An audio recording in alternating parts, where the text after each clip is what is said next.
નમસ્કાર મિત્રો, સ્વાગત છે તમારું આજનું ખાસ વેધર અપડેટમાં. હું છું પારસ વાઘેલા. ગુજરાતમાં વરસાદનો વધુ એક રાઉન્ડ શરૂ. 24 કલાકમાં 94 તાલુકામાં વરસાદ નોંધાઈ ગયો છે.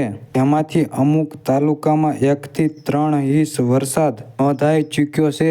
જેની આપણે આગળ વાત કરીએ તે પહેલા વિડીયોને લાઈક કરી ચેનલને સબસ્ક્રાઈબ કરી લેવી. ફેસબુકના મિત્રો પેજને ફોલો કરી અને વિડીયો શેર કરી દેવા વિનંતી. મિત્રો, ચોમાસાની વિદાયની વાત કરીએ તો 23 સપ્ટેમ્બરે હવામાન વિભાગે ઓફિશિયલી જાહેરાત પશ્ચિમ રાજસ્થાનના ભાગોમાંથી ચોમાસાએ વિદાય લેવાની શરૂઆત કરી દીધી છે. પશ્ચિમ ભારતમાંથી ચોમાસાએ વિદાય લે તેવી જાહેરાત કરી દીધી છે.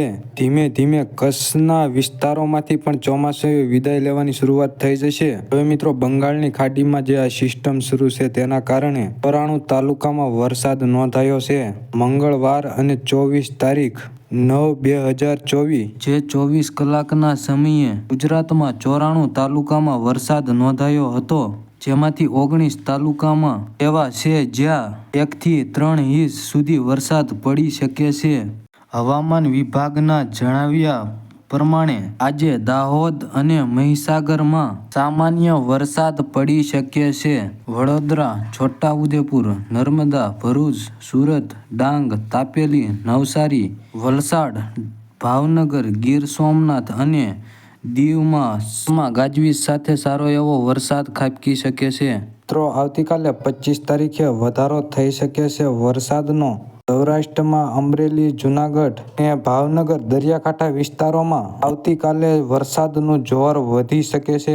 ઉત્તર ગુજરાત અને મધ્ય ગુજરાતમાં તો કડાકા ભડાકા સાથે આવતીકાલે વરસાદનું જોર વધી શકે છે. ગુજરાતમાં ઠંડમ સિસ્ટમના વાદળો નીકળી રહ્યા છે.